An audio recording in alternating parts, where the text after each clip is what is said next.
حضرت علی رضی اللہ تعالیٰ عنہ نے فرمایا، جو بات کوئی کہے اس کے لیے برا خیال اس وقت تک نہ کرو جب تک اس کا کوئی اچھا مطلب نکل سکے۔ لمبی آرزوئیں بیوقوفوں کا سرمایہ اور دراز امیدیں احمقوں کا بہلاوا ہیں۔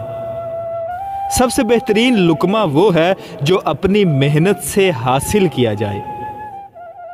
سخاوت دوستی کا بیج ڈالتی ہے اور حسد نہایت برا مرض ہے۔ رشتوں کی خوبصورتی ایک دوسرے کی بات کو برداشت کرنے میں ہے۔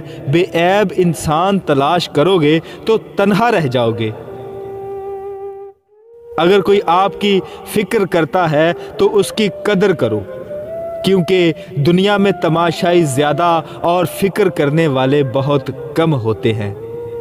حضرت علی رضی اللہ تعالیٰ عنہ نے فرمایا، سوالی کو خالی ہاتھ نہ لوٹاؤ۔ یہ اللہ کا آپ پہ کرم ہے کہ وہ اپنی مخلوق کو آپ کے دروازے پر بھیجتا ہے۔